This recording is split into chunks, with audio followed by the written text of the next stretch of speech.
The dining room of the Meridian Club existed in a state of perpetual golden hour. Even at 11 in the morning, when most of the city was still shaking off sleep with burnt coffee and hurried commutes, this place glowed with the kind of light that only money could buy. Chandeliers hung like frozen waterfalls from the vaulted ceiling, each crystal catching and scattering light across tables dressed in cream linen. The silverware was heavy, the kind that announced its quality with weight alone. The air smelled of truffle oil, fresh roses, and the faint metallic tang of ambition. Maya Torres moved through this landscape like a shadow passing over water. Her black shoes, worn smooth at the heels from 3 years of double shifts, whispered against marble floors that cost more per square foot than her monthly rent. She carried a tray of mimosas balanced on her left hand, her right hand free to adjust plates, refill water glasses, or gesture toward the menu with practiced grace. Her uniform was immaculate.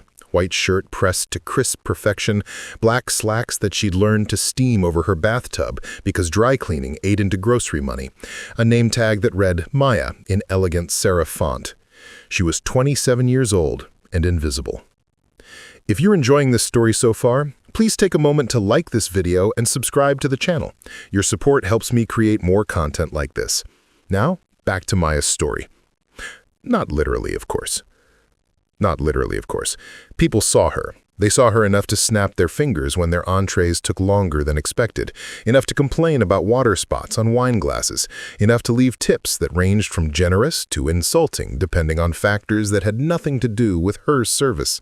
But they didn't see her. Not the way they saw each other. Not as someone with a full interior life or dreams that kept her up at night. The Meridian Club catered to a specific clientele, executives who had conquered their industries, tech founders who'd sold their companies for 8 figures, politicians who wielded influence like sculptors working clay, and old money families who'd been wealthy so long they'd forgotten what it felt like to want something they couldn't have. Maya had served them all. She'd learned to read the room the way sailors read the sky, looking for storm clouds in the form of impatient glances, navigating the treacherous waters between being attentive and being intrusive. Today, the private dining room on the 3rd floor was hosting a luncheon for Vanguard Innovations, a venture capital firm that had made headlines for backing 3 unicorn startups in the past 2 years.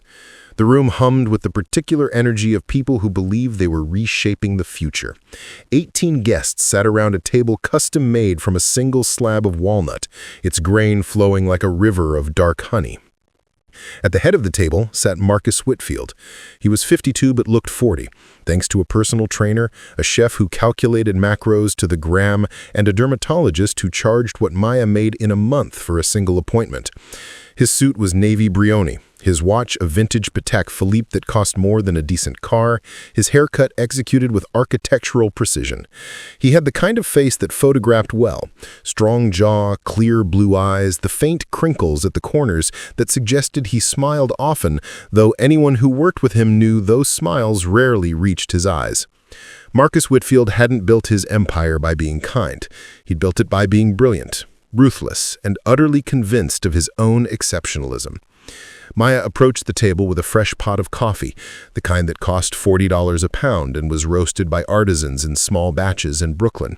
She'd learned to pour from the left, to never let the spout drip, to anticipate who would want a refill before they realized it themselves.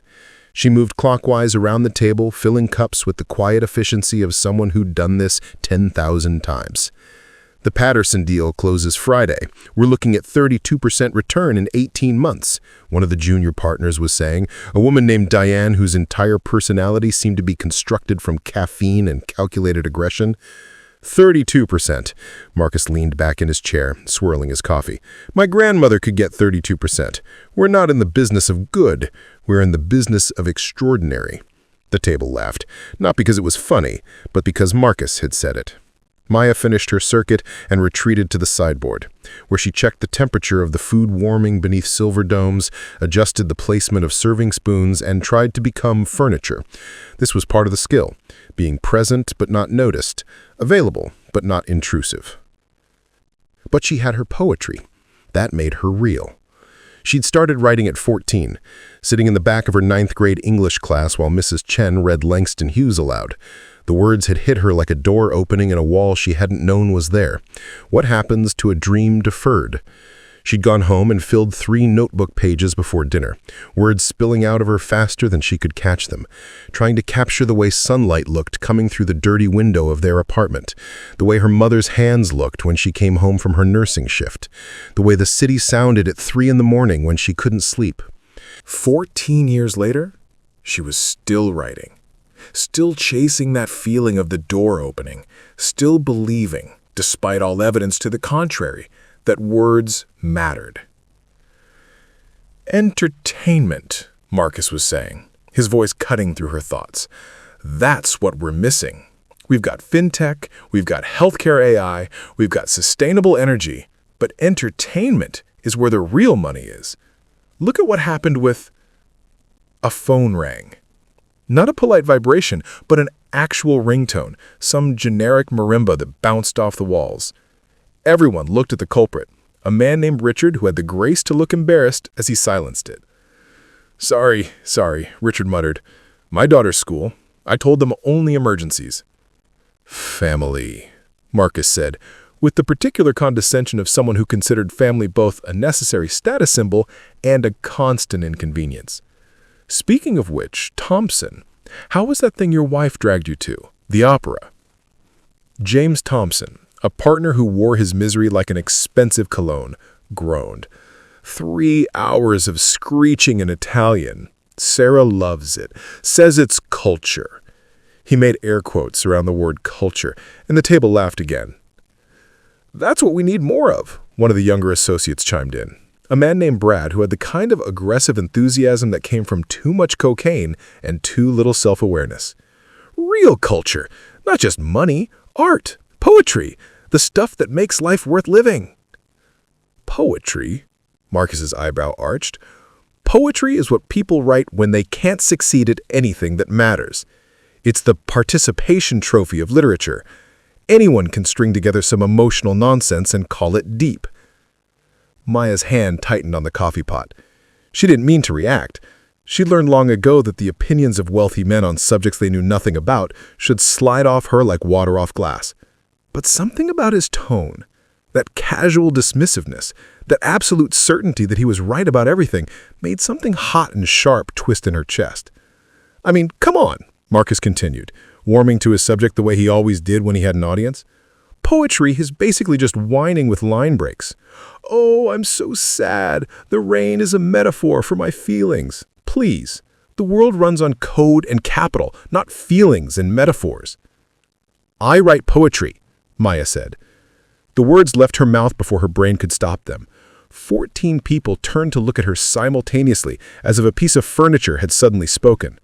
The silence that followed was the kind that made her skin prickle with instant regret. She should have stayed quiet. She should have stayed invisible. But the words were out now, hanging in the air like smoke. Marcus turned in his chair, looking at her with the mild curiosity of someone examining an unexpected insect on their windshield. I'm sorry, what? Maya's heart hammered against her ribs. Every instinct screamed at her to apologize, to laugh it off, to retreat back into invisibility. But another part of her, the part that filled notebooks in the break room, that stayed up until 2 in the morning searching for the perfect word, that believed, despite everything, that poetry mattered, refused to back down. I write poetry, she repeated, her voice steadier this time. And it's not just whining with line breaks. Marcus's expression shifted from curiosity to amusement. It was the look a parent gives a child who said something adorably naive. You write poetry. How nice. Let me guess. You have a blog, self-published chapbook? I have a journal, and I've been published 3 times in literary magazines. Literary magazines, Marcus turned to his colleagues, grinning. Did you hear that? Literary magazines. I'm sure all 3 readers were very moved. The table erupted in laughter, genuine this time because permission had been granted to mock. Let's hear some, Diane said, leaning forward with predatory interest. Come on, don't be shy. Give us your best stuff. I don't have my journal with me, Maya said, though it was currently in her locker 3 floors down, where she'd been working on a piece during her morning break about the way light moved through water.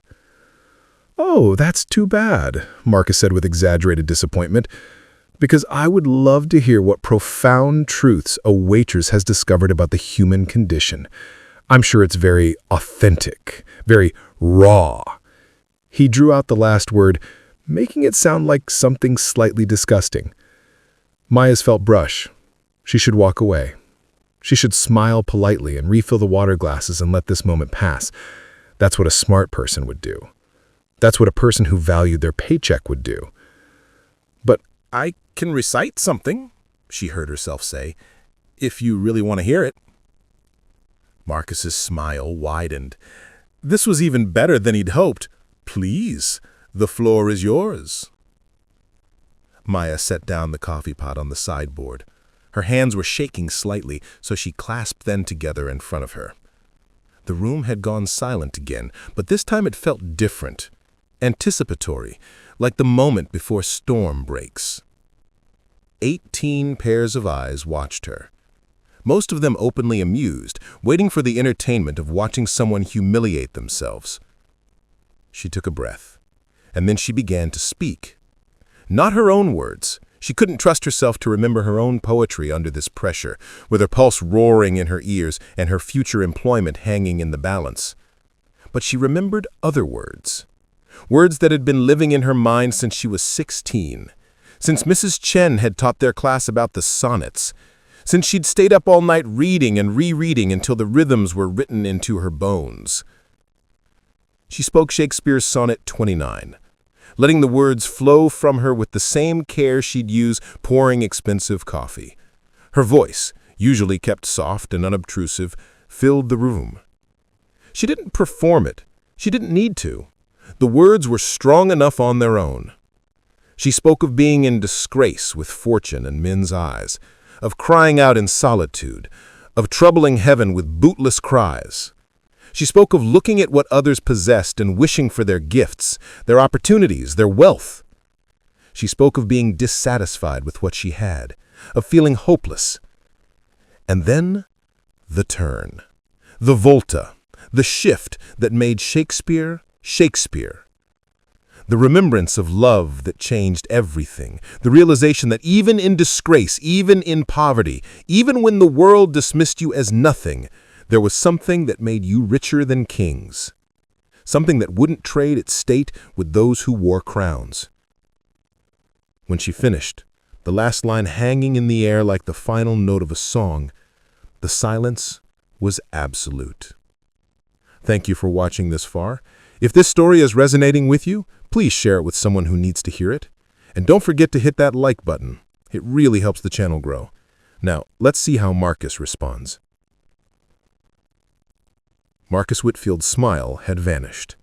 His face had gone carefully blank, the expression of someone who'd expected to be amused and instead found themselves moved against their will. Diane had stopped lounging in her chair, sitting upright now, her expression unreadable. James Thompson was staring at Maya like he'd never actually seen her before, his mouth slightly open. Richard, the man whose phone had rung earlier, had tears in his eyes. "That was—" someone started to say, but their voice cracked. Maya's heart was still racing, but for a different reason now. She'd felt it happen somewhere in the middle of the sonnet, felt the room shift from mockery to something else, something that looked almost like recognition. "That was Shakespeare," Marcus finally said, his voice flat. "You recited Shakespeare." "Yes, Sonnet 29, written around 1609, scholars think, though the exact date is disputed. It's about disgrace and poverty and the way the world treats people it considers worthless, and about finding value in yourself despite what others think." I paused, and then added quietly, "I thought it was relevant." Another beat of silence. Then Brad of all people, Mr. Aggressive Enthusiasm himself, started clapping, slowly at first, then faster. Then Richard joined in, then Diane, then one by one the rest of the table until the room filled with applause that echoed off the high ceiling. Except for Marcus. He sat perfectly still, his jaw tight, his eyes fixed on Maya with an expression that was difficult to read. Not quite angry, not quite an embarrassment, something more complicated, something that looked like a man being forced to see something he'd been refusing to look at. "Well," he said finally, his voice cutting through the applause like a knife, "I see we have a performance artist on staff. How delightful!" The clapping stopped as suddenly as it had started. "Shakespeare is poetry," Maya said, keeping her voice level even though her hands were still shaking. "Shakespeare is poetry, the greatest poetry in the English language, many would say. You said poetry was just whining with line breaks. You said it was for people who couldn't succeed at anything that matters. Do you think Shakespeare didn't succeed at anything that matters?" Marcus's face flushed red. "That's completely different." "I can recite something," she heard herself say, "if you really want to hear it." Marcus's smile widened. This was even better than he'd hoped. "Please, the floor is yours." Maya set down the coffee pot on the sideboard. Her hands were shaking slightly, so she clasped them together in front of her. The room had gone silent again, but this time it felt different, anticipatory, like the moment before storm breaks. 18 pairs of eyes watched her, most of them openly amused, waiting for the entertainment of watching someone humiliate themselves. She took a breath, and then she began to speak. Not her own words. She couldn't trust herself to remember her own poetry under this pressure, with her pulse roaring in her ears and her future employment hanging in the balance. But she remembered other words. Words that had been living in her mind since she was 16. Since Mrs. Chen had taught their class about the sonnets. Since she'd stayed up all night reading and rereading until the rhythms were written into her bones. She spoke Shakespeare's Sonnet 29. Letting the words flow from her with the same care she'd use pouring expensive coffee. Her voice, usually kept soft and unobtrusive, filled the room. She didn't perform it. She didn't need to. The words were strong enough on their own. She spoke of being in disgrace with fortune and men's eyes, of crying out in solitude, of troubling heaven with bootless cries. She spoke of looking at what others possessed and wishing for their gifts, their opportunities, their wealth. She spoke of being dissatisfied with what she had, of feeling hopeless. And then, the turn, the volta, the shift that made Shakespeare, Shakespeare. The remembrance of love that changed everything, the realization that even in disgrace, even in poverty, even when the world dismissed you as nothing, there was something that made you richer than kings. Something that wouldn't trade its state with those who wore crowns. When she finished, the last line hanging in the air like the final note of a song, the silence was absolute. Thank you for watching this far. If this story is resonating with you, please share it with someone who needs to hear it. And don't forget to hit that like button. It really helps the channel grow. Now, let's see how Marcus responds. Marcus Whitfield's smile had vanished. His face had gone carefully blank, the expression of someone who'd expected to be amused and instead found themselves moved against their will. Diane had stopped lounging in her chair, sitting upright now, her expression unreadable. James Thompson was staring at Maya like he'd never actually seen her before, his mouth slightly open. Richard, the man whose phone had rung earlier, had tears in his eyes. "That was—" someone started to say, but their voice cracked. Maya's heart was still racing, but for a different reason now. She'd felt it happen somewhere in the middle of the sonnet, felt the room shift from mockery to something else.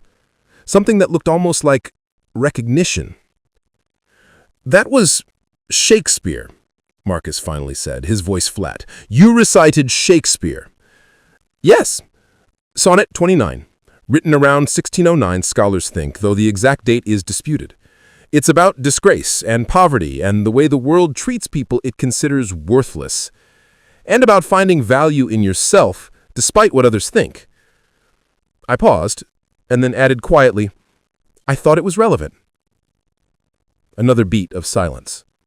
Then Brad of all people, Mr. Aggressive Enthusiasm himself, started clapping, slowly at first, then faster. Then Richard joined in, then Diane, then one by one the rest of the table until the room filled with applause that echoed off the high ceiling. Except for Marcus. He sat perfectly still, his jaw tight, his eyes fixed on Maya with an expression that was difficult to read. Not quite angry, not quite an embarrassment, something more complicated, something that looked like a man being forced to see something he'd been refusing to look at. "Well," he said finally, his voice cutting through the applause like a knife, "I see we have a performance artist on staff. How delightful!" The clapping stopped as suddenly as it had started. "Shakespeare is poetry," Maya said, keeping her voice level even though her hands were still shaking. "Shakespeare is poetry, the greatest poetry in the English language, many would say. You said poetry was just whining with line breaks. You said it was for people who couldn't succeed at anything that matters. Do you think Shakespeare didn't succeed at anything that matters?" Marcus's face flushed red. "That's completely different." Why? Because he's dead and therefore safe to admire? Because his works require reading in schools you could afford to attend? Maya felt something breaking loose inside her, some dam that had been holding back 3 years of swallowed words. Poetry matters, Mr. Whitfield. It mattered 400 years ago, and it matters now. It's how we make sense of being human. It's how we connect to each other across time and space and circumstance. The fact that you've been too busy making money to notice doesn't mean it isn't true. The flush on Marcus's face deepened. He stood up abruptly, his chair scraping against the floor. "I think we're done here. This is completely inappropriate." "You're right. It is inappropriate. It's inappropriate that you mock something you don't understand. It's inappropriate that you treat people who serve you like they're not fully human. It's inappropriate that you think your wealth gives you the right to dismiss entire art forms that have survived for thousands of years." She was going to get fired. She knew it with absolute certainty. But something about speaking these words, about refusing to be invisible for once in her life, felt worth it. "I'm sorry," she added, and meant it partially. "I shouldn't have spoken out of turn. That was unprofessional. But you asked to hear poetry, and I gave you the best poetry I know. If that made you uncomfortable, maybe the problem isn't with the poetry." She picked up the coffee pot with hands that had stopped shaking and walked toward the door. She could feel 18 pairs of eyes on her back burning through the fabric of her uniform. Her career at the Meridian Club was over. Probably her career at any high-end restaurant in the city. Word traveled fast in their world. But she'd done it. She'd been visible. She'd been real. "Wait." The voice stopped her halfway to the door. It wasn't Marcus who'd spoken. It was Richard, the man with the tears in his eyes. He stood up, wiping his face with the back of his hand. "That was my daughter who called earlier, from school. She's been getting bullied because she writes poetry. Kids tell her it's stupid, that it's a waste of time, that she should focus on practical things. Her mother and I, we haven't known what to say, how to help her understand that what she loves is worth defending."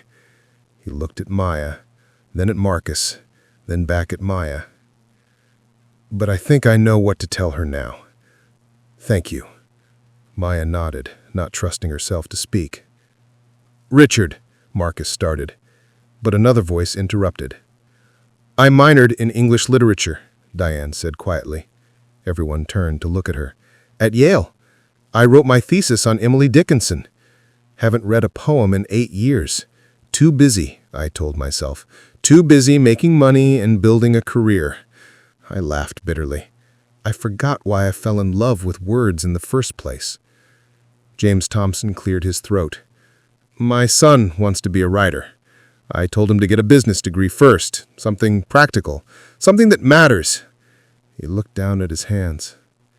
Christ, what have I been teaching him? The room had transformed. Whatever had been here before, that casual cruelty, that smug certainty, had cracked open, and something raw was showing through.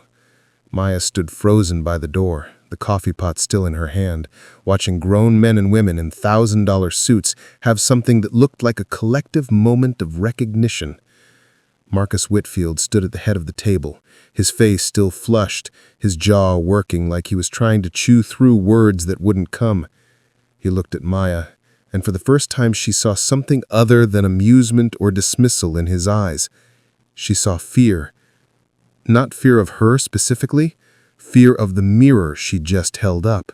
Fear of seeing himself through someone else's eyes and not liking what was reflected there. "Get out," he said finally, his voice low and tight. "Just get out." Maya nodded and left, closing the door behind her with a soft click. The hallway outside was empty and very quiet. She set the coffee pot on a service cart and pressed her back against the wall, her heart hammering so hard she could feel it in her throat. She'd just committed professional suicide. She'd just thrown away 3 years of steady employment, decent tips, and the kind of stability she'd worked so hard to build. But God, it felt good. She closed her eyes and took a deep breath, then another. Through the closed door, she could hear raised voices, arguing, maybe, or just the sound of people trying to process what had just happened. She should go downstairs. She should clock out. She should probably start looking at job listings before word got out about what she'd done. Instead, she stayed there for another moment, her back against the wall, replaying the look on Richard's face when she'd finished the sonnet. The tears, the recognition, the way he'd stood up for her even though it might cost him professionally. Maybe that was what poetry was supposed to do. Not just capture beauty or express emotion, but make people see each other. Really see each other. Strip away the armor of wealth and position and force everyone to remember they were human. The door opened. Maya straightened up, expecting hotel security or her manager. Instead, it was Diane. The woman looked different somehow. Smaller, more uncertain. She held out a business card. "This is my personal cell. Call me. Please. I wanna..." She paused, searching for words. "I want to remember what it felt like to care about something other than returns." Maya took the card, too surprised to speak. Diane smiled, a real smile, not the calculated corporate version. "You were right. About all of it. We've been so busy conquering that we forgot why we wanted to conquer in the first place." She glanced back at the closed door. "Marcus is furious. Fair warning. But some of us, we heard you." Then she was gone, walking down the hallway with quick, purposeful steps, leaving Maya alone with a business card that felt like a bridge between worlds. The door opened again. This time, it was Richard. He pressed something into her hand. Cash, she realized. A lot of cash. "From all of us," he said quickly, "except Marcus. Consider it a tip. For the best service this room has ever seen." "I can't," Maya started, but he was already leaving, moving fast like he was afraid he'd lose his nerve. Maya looked down at the money in her hand. $500. Maybe more. Enough to cover rent with some left over. Enough to prove that what had just happened was real, not some stress-induced hallucination brought on by too many double shifts. The door opened a third time. Marcus stood in the doorway, his face still flushed but his expression more controlled now. He looked at her for a long moment, and Maya braced herself for the words that would end her employment. "You're right. About most of it. Poetry matters. Art matters. I've become..." He stopped, shook his head. "I've become the kind of person I used to despise. The kind who thinks money is the only measure of worth." He looked at her directly then, really looked at her, the way no one at the Meridian Club had looked at her in 3 years. "I'm not going to fire you. I should. You were insubordinate and inappropriate. But I'm not going to fire you because you were also right, and I've surrounded myself with too many people who never tell me when I'm wrong." Maya didn't know what to say. This wasn't what she'd expected. None of this was. "But I am going to ask you to stay away from my events. Not because you did anything wrong. Because every time I see you, I'm going to remember this moment. I'm going to remember being the kind of man who mocks a waitress for loving poetry. And I don't—" His voice cracked slightly. "I don't want to be that man." He walked away without waiting for a response, his expensive shoes clicking against the marble floor. Maya stood alone in the hallway with $500 in one hand and a business card in the other, trying to make sense of what had just happened. She'd gone from invisible to visible in the span of 3 minutes. She'd risked everything to defend something most people would say wasn't worth defending. She recited Shakespeare to a room full of venture capitalists and somehow, impossibly, changed something. She didn't know what it meant yet. Didn't know if this was a beginning or an ending or just a strange moment that would fade into memory like everything else.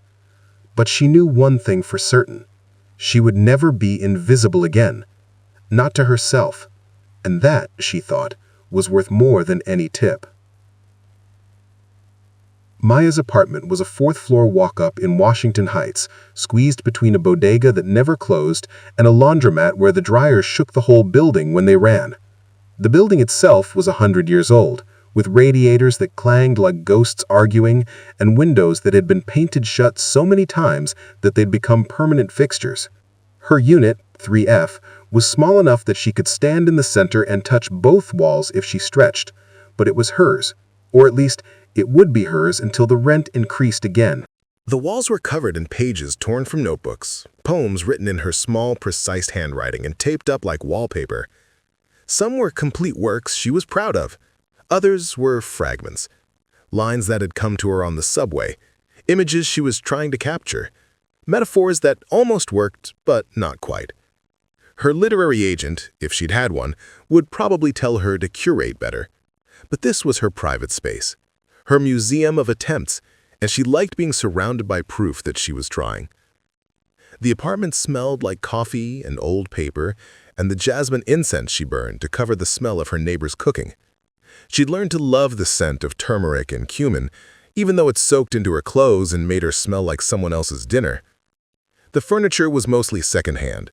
A futon she'd found on Craigslist, a desk salvaged from a building renovation, milk crates stacked and covered with fabric to create shelving. The one expensive thing in the room was her laptop, a refurbished MacBook she'd saved for over 8 months to buy. It was Friday evening, 2 days after the incident at the Meridian Club. Maya sat cross-legged on her futon, her journal open in her lap, trying to write about what had happened. But the words wouldn't come. Or rather, too many words came at once, tumbling over each other like water through a broken dam, none of them quite right. I stood in a room of people who couldn't see me. No, I made myself visible to people who didn't want to look. Still wrong. She crossed out the lines with sharp, angry strokes.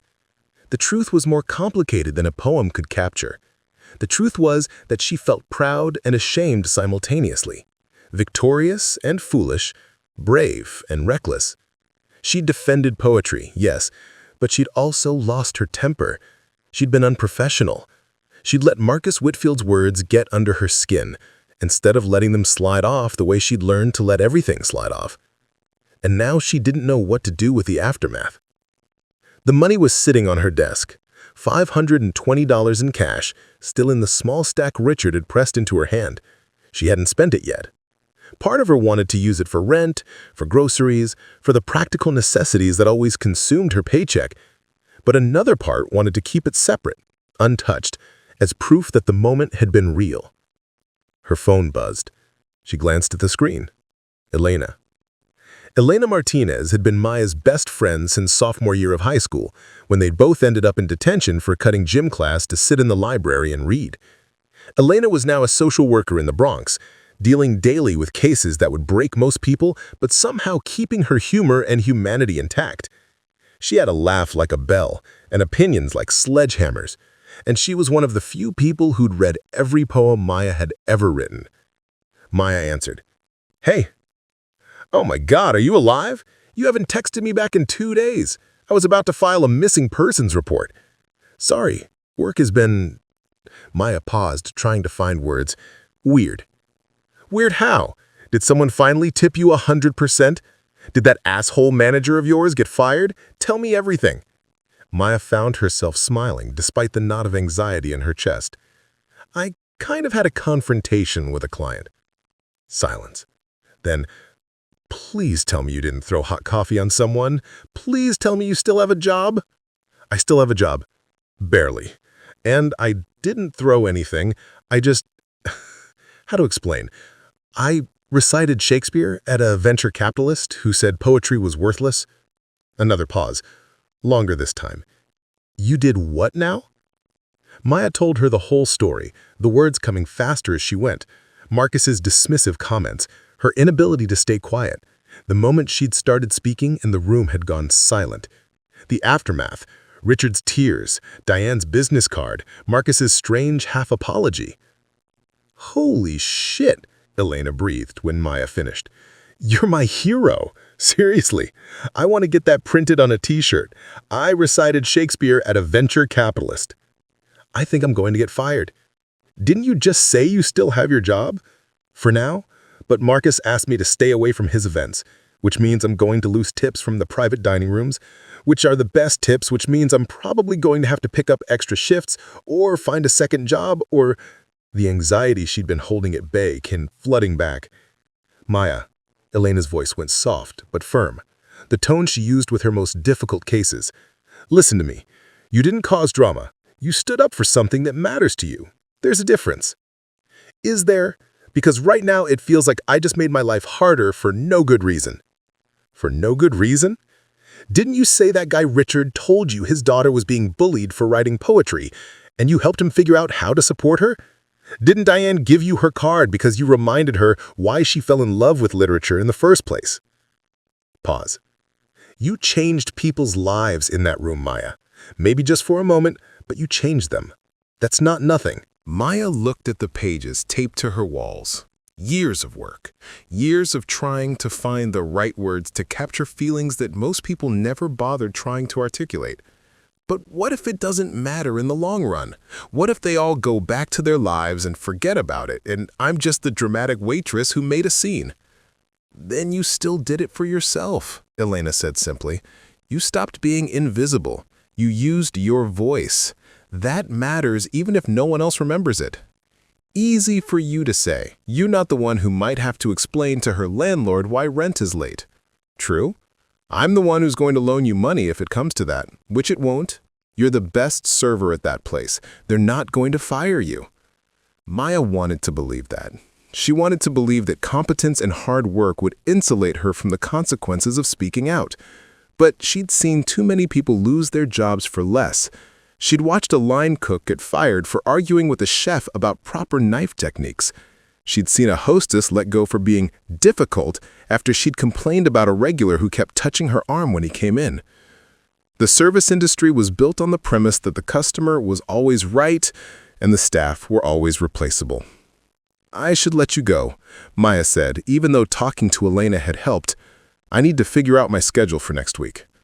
Okay, but Maya, promise me you won't apologize for this. Not to yourself, not to Marcus, not to anyone. You did something brave. Don't let the world talk you into thinking it was stupid. After they hung up, Maya sat in the silence of her apartment, listening to the radiator clank and the traffic hum outside her window. She looked at her journal, at the crossed-out lines, at the poem that refused to be written. She thought about what Elena had said. You did something brave. But bravery, Maya had learned, was a luxury. Bravery was for people with safety nets, with savings accounts, with options. She didn't have any of those things. She had a fourth-floor walk-up with terrible heating and a job that required her to be pleasant and invisible and never, ever make clients uncomfortable. She'd broken that rule, and now she had to live with it. The weekend passed in a strange fog. Maya picked up a double shift on Saturday at a different restaurant where she sometimes filled in, a busy Italian place in the East Village, where the tips were good, but the kitchen was chaos. She spent the day carrying plates of pasta, dodging stressed line cooks, and trying not to think about what Monday would bring. On Sunday, she met her mother for lunch. Rosa Torres was 62 years old and looked 70, her face creased by 2 decades of night shifts at Mount Sinai Hospital, her hands permanently chapped from washing them 1,000 times per shift. She'd immigrated from Guatemala at 25, pregnant with Maya and determined to give her daughter opportunities she'd never had. She'd worked as a nurse's aide, then earned her RN degree through night classes, then spent 30 years caring for other people's parents, other people's children, other people's bodies. She wanted Maya to be a doctor, or a lawyer, or anything that came with stability and respect and the kind of salary that meant never worrying about money. Maya had chosen poetry instead. They met at a Dominican restaurant on 181st Street, the kind of place where the music was loud and the portions were enormous, and the woman behind the counter called everyone mi amor. Maya arrived first, claiming a table by the window, watching the street life pulse past. Kids on bikes, women pushing strollers, old men in glaberas arguing about baseball. Her mother arrived 15 minutes late, moving with the careful slowness of someone whose back hurt constantly, but who refused to acknowledge it. She was wearing her church clothes, a navy dress, sensible shoes, a gold cross on a thin chain. She hugged Maya hard, smelling of cocoa butter and the peppermint candy she kept in her purse. "You look tired," Rosa said in Spanish, holding Maya's face between her hands and examining her with a nurse's clinical eye. "Are you sleeping?" "I'm fine, Mommy." "Fine means terrible. You think I don't know my own daughter?" Rosa sat down with a sigh, waving to the woman behind the counter. "We'll have the usual, Beatriz, and extra tostones for this one. She needs to eat." Maya smiled despite herself. This was their ritual. Her mother ordering too much food, insisting Maya was too thin, asking pointed questions about her life while pretending to be casual. "So," Rosa said, once their drinks arrived, morir soñando for Maya, black coffee for her mother. "Tell me why you look like you haven't slept in 3 days." Maya had been planning to keep the incident at the Meridian Club to herself. Her mother already worried enough. But the story came spilling out anyway, the way things always did when Rosa fixed her with that particular look that made lying impossible. Her mother listened without interrupting, her expression moving through surprise, concern, and something that might have been pride. When Maya finished, Rosa sat back and sipped her coffee thoughtfully. "You quoted Shakespeare to a millionaire. Billionaire, probably. And yes. Because he said poetry was worthless? Yes." Rosa was quiet for a moment. Then she started laughing, a deep, genuine laugh that made other diners turn to look. "Ay, mi hija, you are so much like your father." Maya blinked.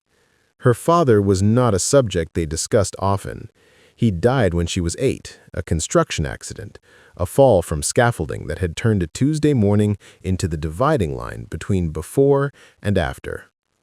Maya's memories of him were fragmentary, rough hands that smelled like sawdust, a voice that sang corridos while cooking breakfast, the way he'd called her mi poeta even when she was too young to know what the word meant. "Like papi?" I asked carefully. Rosa nodded, her laughter fading into something softer, more bittersweet. "Your father, he couldn't let injustice pass without saying something. Didn't matter if it was his boss, his friends, strangers on the street. If someone said something wrong, he had to speak up. It got him in trouble constantly, cost him jobs, made people angry, but he couldn't help it. He had to stand for what he believed." "I didn't know that about him." "You were young, and after he died, I tried to teach you different lessons, safer lessons." Rosa's hands wrapped around her coffee cup. "I taught you to keep your head down, work hard, don't make waves, because I was terrified, Maya. Terrified of losing you the way I lost him. Terrified that if you spoke up, if you stood out, something terrible would happen." Their food arrived. Mountains of rice and beans, roasted chicken, sweet plantains, a side of avocado. The smell was intoxicating, but Maya had lost her appetite. "But you know what I realized?" Rosa continued, waiting until Beatriz had left before speaking again. "I can't protect you from life by making you invisible. Your father, he died doing construction because it was the only work he could get without papers, without English, without options. He died because the foreman cut corners on safety to save money, and no one spoke up because speaking up meant losing their jobs. And even knowing that, Even seeing where speaking up got people, he still couldn't stop himself from demanding better. She reached across the table and took Maya's hand.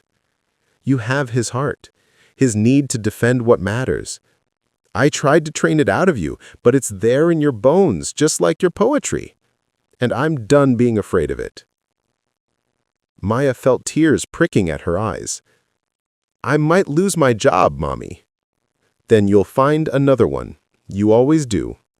She squeezed her hand. But don't lose yourself trying to keep a job that requires you to disappear.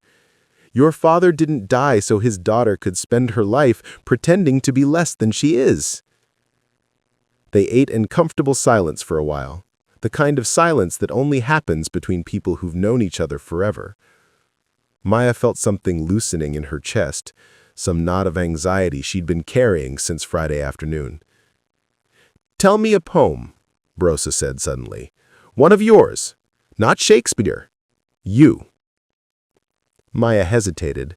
Her mother had always been supportive of her writing in an abstract way, the way someone might support a hobby they didn't fully understand, but she'd never actually asked to hear Maya's work before. I don't know if... Please me, Iha, let me understand what you're fighting for. So Maya closed her eyes and recited a poem she'd written 6 months ago, sitting on the fire escape at 3 a.m, watching the city glow against the darkness. It was about her neighborhood, the way light spilled from bodega windows like promises, the sound of bachata drifting from open doors, and the resilience of weeds growing through sidewalk cracks. It was about finding beauty in places the world had decided weren't beautiful, about the dignity of ordinary lives. When she finished, her mother had tears running down her face. That's your father, Rosa whispered. That's what he saw when he looked at the world. That's what he tried to tell me every day. But I was too busy working, too busy surviving to listen. Don't stop writing, Maya. Don't stop seeing things the way you see them.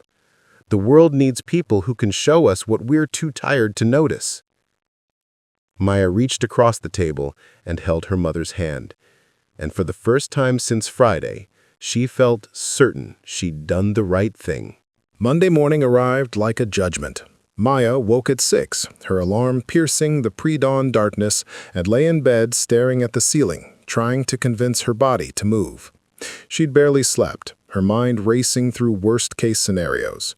Marcus changing his mind, her manager pulling her aside, security escorting her out while her coworkers watched. But she got up anyway. She showered in water that ran cold after 3 minutes, dressed in her uniform with extra care, and took the subway downtown as the city woke around her. She listened to music on her headphones, Coltrane, because she needed something wordless and powerful to steady her nerves. The Meridian Club looked the same as always. The same doorman, Jerome, who always asked about her mother, the same marble lobby with its waterfall wall feature, the same smell of expensive flowers and furniture polish. Maya clocked in at 10:47 a.m., 3 minutes before her shift started, and braced herself. Her manager, David Cho, was a thin man in his 40s who wore his stress like a too-tight collar. He'd worked in hospitality for 20 years and had the particular exhaustion of someone who'd spent 2 decades managing other people's expectations. He wasn't mean, exactly, but he wasn't kind either. He was efficient. He valued results over feelings and smooth operations over individual personalities. He found her in the break room as she was tying her apron. "Torres, my office, now." Maya's stomach dropped. She followed him down the hallway, past the kitchen where line cooks were prepping for lunch service, past the storage rooms with their industrial shelving, to the tiny office David occupied. More of a closet, really, with a desk and 2 chairs and a filing cabinet that didn't quite close. He gestured for her to sit. She did. "I got 3 phone calls this weekend. 3 separate phone calls about you. Do you want to guess what they were about?" Maya's mouth was dry. "The incident on Friday." "The incident," David laughed, but there was no humor in it. "One call was from Marcus Whitfield's assistant asking that you be permanently reassigned away from any Vanguard Innovation events. One was from a man named Richard Chen, praising your service and insisting you should be promoted. And one was from our owner, Mr. Castellanos, who apparently heard about it from Whitfield and wanted to know what the hell was going on. He leaned back in his chair, studying her. So, tell me your version. Maya did. She kept it factual, trying not to editorialize, though she couldn't keep the emotion entirely out of her voice when she described Marcus's dismissal of poetry. When she finished, David was quiet for a long moment. I know you should fire me. I know. You were insubordinate, you argued with the client, you made a scene. He counted off on his fingers. Those are fireable offenses, clear violations of policy. I know, Maya repeated, her voice steady even though her hands were shaking in her lap. But I'm not going to. Maya's head snapped up. You're not? Richard Chen owns a private equity firm. He's one of our most valuable clients. He told Mr. Castellanos that if we fired you, he'd take his business elsewhere. He was very convincing. David's expression was unreadable. So, congratulations. You have a guardian angel in the form of a billionaire who apparently thinks you're some kind of poet warrior. I don't understand. Neither do I, honestly. But here's what's going to happen. David leaned forward. You're staying away from Vanguard Innovation events, as requested, but you're being assigned to Richard Chen's regular reservations. He comes in twice a month. You're also going to start training new servers because apparently you have exceptional customer service skills that should be shared. Direct quote from Chen. She read it aloud to her empty apartment, testing the rhythm, listening for false notes. It held together. It worked. Maya taped it to the wall with her other poems, in the space right next to her desk where she'd see it every morning. Then she made herself a cup of tea and sat on her futon, looking at the pages covering her walls. Years of work, years of trying, years of proof that she existed. Tomorrow she'd go back to the Meridian Club. She'd serve people their expensive lunches. She'd be professional and efficient and everything the job required. But she'd also be herself, entirely, unapologetically herself. And if that made people uncomfortable, well, that was their problem, not hers. She thought about her father, the man she barely remembered, but who apparently couldn't stop himself from speaking truth. She thought about her mother, who'd spent 30 years keeping her head down and was now telling her daughter it was okay to lift it up. She thought about Richard Chen and his daughter who wrote poetry, about Diane reconnecting with the literature she'd abandoned, about Marcus Whitfield seeing himself in a mirror and not liking the reflection. One moment, one decision to speak, and somehow everything had changed. Maya picked up her phone and texted Elena, I'm okay. Better than okay. Tell you everything tomorrow. Then she turned off the lights and climbed into bed, her body exhausted but her mind humming with possibility. Outside her window, the city continued its endless conversation with itself, sirens and music and voices calling to each other across the darkness. She listened to it like it was another kind of poetry, the kind that happened whether anyone was writing it down or not. She fell asleep with words still running through her mind, lines arranging and rearranging themselves, her subconscious already working on the next poem, and the one after that, and all the ones that would follow. Because that's what poets did. They kept writing, even when the world told them it didn't matter. Especially then. Thursday arrived with autumn rain that made the city smell like wet concrete and car exhaust. Maya spent the day at the Meridian Club, training a new server named Justin, a nervous 22-year-old theater major who kept dropping his notepad and apologizing for existing. She showed him how to carry 3 plates at once, how to read a table's mood, and how to anticipate what people needed before they asked, how to be invisible when necessary and present when required. The most important thing, she told him as they polished wine glasses in the service station, is to remember that you're human and they're human, even when they forget it. Don't let anyone make you feel like you're less than them because you're bringing them food. Service is an art. It's not beneath anyone. Justin nodded enthusiastically, though Maya suspected he'd forget half of what she said by tomorrow. That was fine. Learning took time. By 6 o'clock, her shift was over. She changed out of her uniform in the bathroom, pulling on jeans, a black sweater, boots she'd found at a thrift shop, and headed uptown.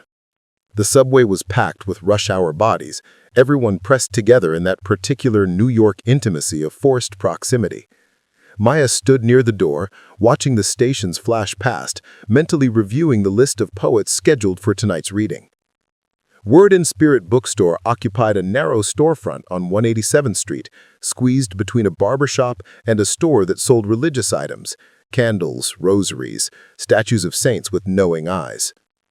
The bookstore's window display featured a hand-lettered sign, "Poetry Reading Tonight, 7 p.m., all welcome."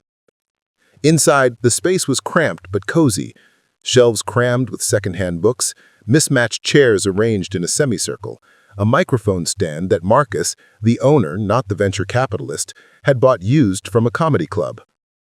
Marcus Rivera was 73, a retired teacher who'd opened the bookstore after his wife died because he couldn't stand being alone in their apartment. He had thick glasses, a hearing aid he frequently forgot to turn on, and opinions about literature that he expressed with the passion of someone half his age. He'd given Maya a key to the store after the third reading, trusting her to set up and manage the events. She arrived at 6:30 to find Marcus arranging chairs and muttering about people who dog-eared pages in library books. "Maya, thank God! Can you check the sound system? I think I broke it." The sound system, Maya discovered, was perfectly fine. Marcus had just forgotten to plug in the speakers. She fixed it while he made coffee in the tiny back room that served as kitchen, office, and storage combined. By 6:50, people started arriving. First came the regulars. Jamal, a high school English teacher who wrote sonnets about his students. Simone, a retired postal worker whose poems about her Haitian childhood could make grown men cry. David, not her manager, but a different David, who worked at a bookstore in Brooklyn and wrote experimental verse that Maya didn't always understand, but always admired. Then came the newcomers, college students from Columbia looking for open mics, middle-aged women from the neighborhood who'd been writing secretly for years, young men with notebooks clutched like shields. By 7 o'clock, 28 people packed the small space, sitting in chairs and on the floor and leaning against bookshelves. And standing in the back, looking slightly out of place in expensive casual wear, was Diane. Maya caught her eye and smiled. Diane smiled back. Nervous, but genuine. "All right, everyone," Maya said, testing the microphone. "Welcome to Word and Spirit's monthly poetry reading.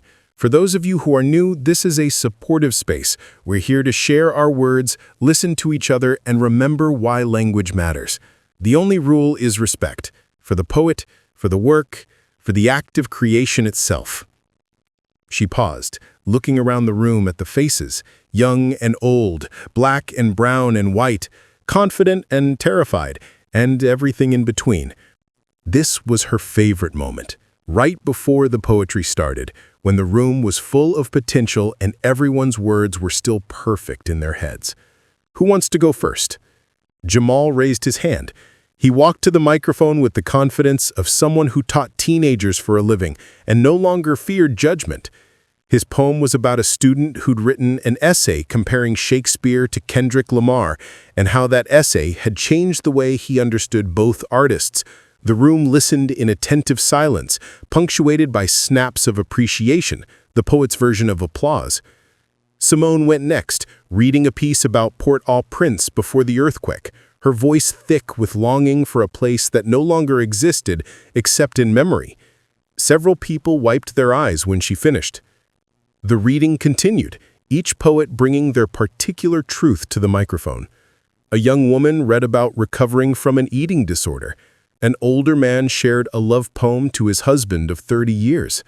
A college student stumbled through a piece about imposter syndrome that was so raw and honest that Maya felt it in her chest.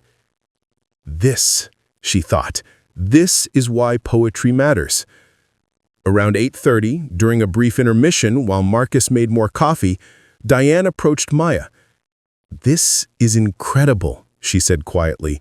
"I'd forgotten what this feels like, being in a room where people are being honest about being human." "Do you want to read?" Maya asked. Diane laughed, but she was nervous. "Oh, God, no. I haven't written anything in 8 years. I wouldn't even know where to start." "The best place to start is wherever you are," Maya said. "But no pressure. Just being here is enough." "Can I ask you something?" Diane looked around the room, at the mismatched chairs and the worn books and the people drinking coffee from paper cups. "Why do you do this? You work brutal hours at the restaurant. You could spend your free time resting, but instead you're here, organizing this, creating space for strangers to share their poetry. Why?" Maya considered the question. "Because in most of the world, what we do doesn't matter. We're invisible. We're replaceable. We're the people who make your coffee or deliver your packages or clean your offices, and nobody sees us. But here, for 2 hours a month, we're poets. We matter. Our words matter. And that—" She stopped, searching for the right words. "That is worth being tired for." Diane nodded slowly, and Maya could see something working behind her eyes. Some calculation, or realization, or shift in perspective. The reading resumed. More poets shared their work. Maya noticed that the quality varied wildly. Some poems were polished and powerful, others were rough and unfinished. A few were honestly terrible, but every single one of them mattered, because someone had written it and had the courage to stand up and share it. Near the end of the night, Maya read her poem about Friday, about becoming visible, about Shakespeare and sonnets, and the moment when silence becomes unbearable. She could feel the room listening differently, more intently, because many of these people knew her story now. Word traveled fast in their community. When she finished, the snaps were loud and sustained. Jamal actually stood up, which made others stand, and suddenly the whole room was on their feet applauding. Maya stepped away from the microphone, her heart full. She looked around the room, at these faces she'd come to know, at Diane standing in the back with tears in her eyes, at Marcus Rivera beaming with pride from behind the coffee station. This was her community. These were her people. After the reading ended, as people filtered out into the rain-soaked night, Diane approached her one more time. "I'm going to start writing again," she said quietly. "Thank you for reminding me why it matters. Thank you for coming and for listening, in that room at the Meridian Club and here." Diane smiled. "I meant what I said on my card. Call me. I want to help support this, the readings, the bookstore, whatever you need. There are better uses for venture capital than just chasing returns." After everyone left, Maya helped Marcus stack chairs and sweep up discarded coffee cups. They worked in comfortable silence, the kind that came from shared purpose. "Your father would be proud," Marcus said finally, unprompted. He'd never met her father, but somehow he understood. "You're doing what he did, standing up for what matters, making space for people to be seen." Maya locked up the bookstore and walked home through the rain, her notebook tucked under her jacket to keep it dry. The streets were quiet now, the city settling into its late-night rhythm. She thought about the week that had changed everything. The confrontation, the consequences, the unexpected redemption. She'd stopped being invisible. Not because the world had suddenly decided to see her, but because she decided to be seen. That was the difference. That was everything. Back in her apartment, she added tonight's poem to her wall. Then she opened her journal to a fresh page and wrote the first line of something new. The revolution starts with refusing to disappear. She didn't know where the poem would go from there, but she had time to figure it out. She had her voice, her words, and a community that listened. She had poetry, not as an escape from the world, but as a way of engaging with it fully, honestly, courageously. And that, Maya Torres decided, as sleep finally pulled her under, was more than enough. It was everything. Maya stepped away from the microphone, her heart full. She'd gone from invisible to visible, not just in that room at the Meridian Club, but here, in this bookstore, in her own life. She'd found her voice, and in doing so, had helped others find theirs. As the applause faded and people began gathering their things, Diane approached her one more time. "I'm going to start writing again," she said simply. "Thank you for reminding me why it matters." Maya smiled. That was enough. That was everything. If you enjoyed Maya's story, please like, share, and subscribe for more inspiring tales. Leave a comment below telling me, have you ever had a moment where you found your voice? I'd love to hear your story. Thanks for watching, and I'll see you in the next one.